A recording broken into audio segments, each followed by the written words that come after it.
Hi students, welcome back to part 3 of RTP November 2022 for CA final paper number 4। बेटा इससे पहले हमने companies act की amendment की बात करी, सेबी रेगुलेशंस की अमेंडमेंट की बात करी। आज जो बैलेंस रह गया है बहुत थोड़ा सा है, this is with regard to IBC and FEMA. तो आइए उसके ऊपर आरटीपी में से हम अमेंडमेंट की बात करेंगे। तो सबसे पहले आईबीसी कोड आपके सामने है। तो आईबीसी में इन्होंने क्या किया है, एक रेगुलेशन नंबर 18 को थोड़ा सा इन्होंने सब्स्टिट्यूट किया है। रादर मैं इसे एक एडिशन के रूप में देखता हूं। देखिए क्या है ये अमेंडमेंट। चलिए मैं अपनी बुक से इसको थोड़ा शो कर देता हूं।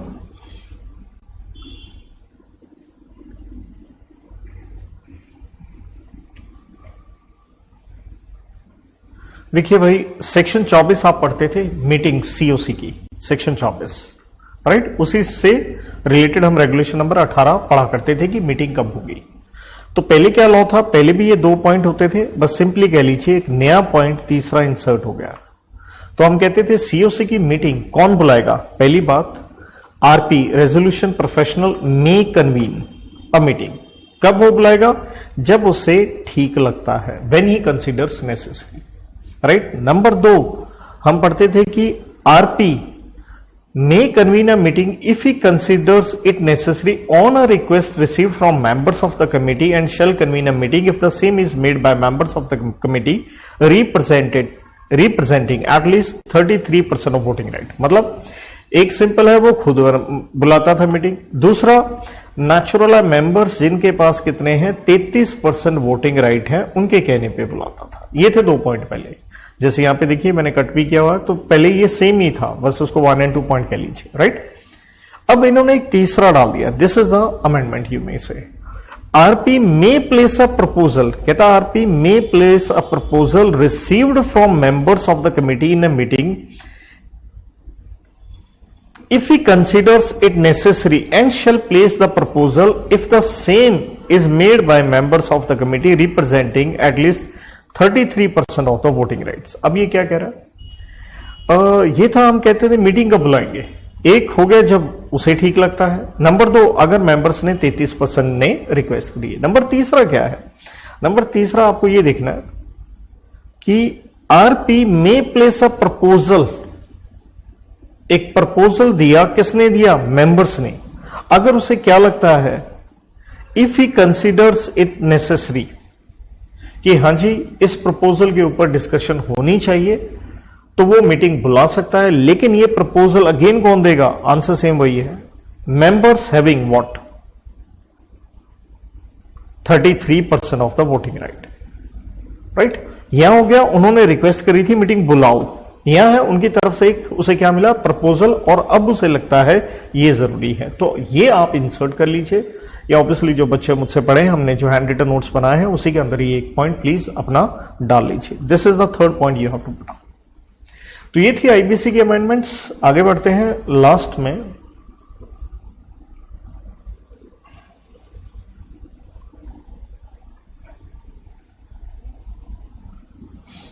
It's with regard to the FEMA act. देखिए आईबीसी में यही लिखा था, बस मैंने वहां शो कर दिया आपको। फेमा से रिलेटेड चलते हैं।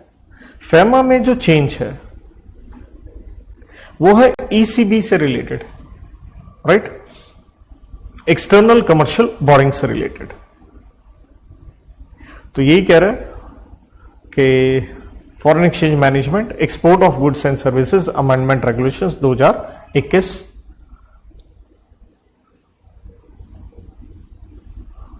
तो मेनली कह लीजिए ईसीबी से रिलेटेड है, लेकिन एक्सपोर्ट की रेगुलेशन से रिलेटेड भी वो कॉमन पॉइंट है। जैसे यहां पे आप लिबोर देख रहे हैं, London inter bank offered rate, उसी से रिलेटेड है।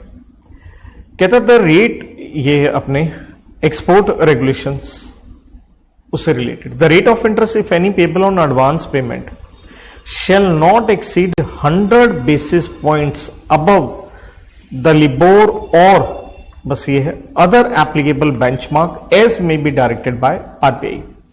तो कहता एडवांस एक्सपोर्ट करने के लिए अगर आपने एडवांस लिया, देखिए ये पहले की अमेंडमेंट हमने पहले भी की हुई है, आपने भी लिखी होगी, चेक भी कर लीजिएगा। कोई भी एक्सपोर्ट से रिलेटेड अगर आपको एडवांस मिला है तो ब्याज जो देना है वो आप ज्यादा से ज्यादा 100 बेसिस पॉइंट, जिसका मतलब हो गया 1%, उससे ज्यादा ना हो अबव द लिबोर, या मेन साथ में क्या गया अदर एप्लीकेबल बेंचमार्क, जो किसने बताया है, आरबीआई ने। जैसे आप यहां ईसीबी देखेंगे बात समझ में आ जाएगी। देखिए ईसीबी से रिलेटेड क्या कह रहा है, और ये दिसंबर 2021 की अमेंडमेंट है, उससे रिलेटेड बता रहा है। कहता है on ECB trade credit TC and structured obligations, तो कहता है prescribing the benchmark rate and maximum spread over benchmark for calculating the all in cost for foreign currency ECB and TC.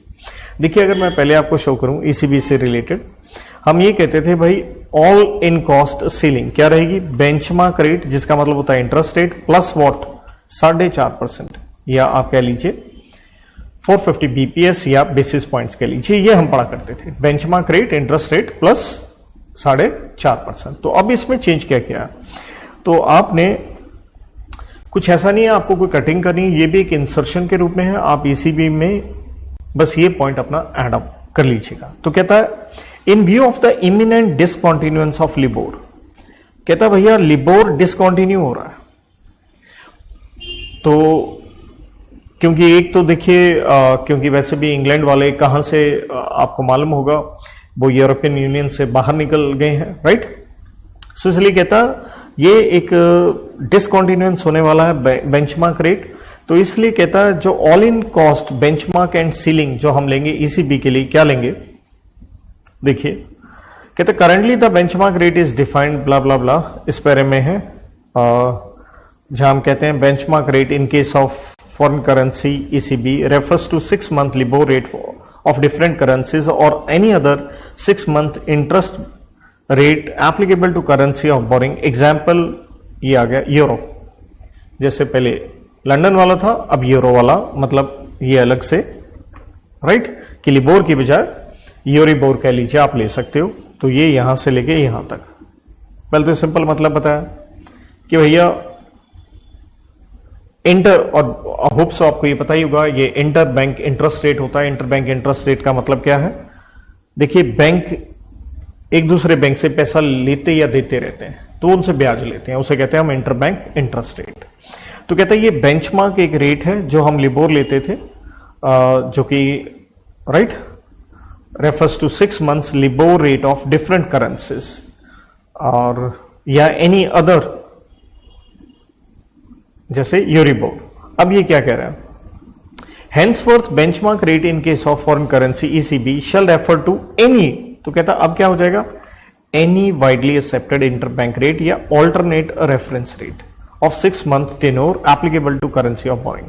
तो कहता जरूरी नहीं है वो लिबोर हो, कोई और हो सकता है, any widely accepted, क्योंकि रशिया यूक्रेन वॉर के बाद भी आपने देखा होगा कि जो पेमेंट्स हैं उनमें काफी कुछ बदलाव हुआ है, अमेरिकन डॉलर में ना होके रूबल वगैरह में, राइट। तो इसलिए कह रहा है any widely accepted interbank rate और ऑल्टरनेटिव रेफरेंस रेट हम ले सकते हैं। तो कहता है change in all cost ceiling, जो कि हम पहले 450 बीपीएस कहते थे फॉर न्यू, कहता है to take into account the difference in credit risk and term premium between LIBOR and या कोई भी ARR means alternative reference rate, the all in cost ceiling for new has been increased by 50 bps to 500 bps। तो कहता अब वो 4.5% की बजाय आप कितना ले लीजिए 5%, that is the change. And 300 ये किसके लिए लिख दिया, ये इन्होंने ट्रेड क्रेडिट के लिए लिख के दिया, नॉर्मली हमने अपने कोर्स में ईसीबी किया, तो मतलब वो जो 4.5% पढ़ते थे वो 5% है। देन कहता है one time adjustment in all cost ceiling for existing, ये आ गया एग्जिस्टिंग के लिए, ऊपर वाले पॉइंट में आपने देखा वो न्यू के लिए था। तो कहता है to enable smooth transition of existing ECB link to LIBOR whose benchmark rates are change to ARR, मतलब हम लिबोर से कहीं और शिफ्ट हो गए ऑल्टरनेटिव रेफरेंस रेट पे।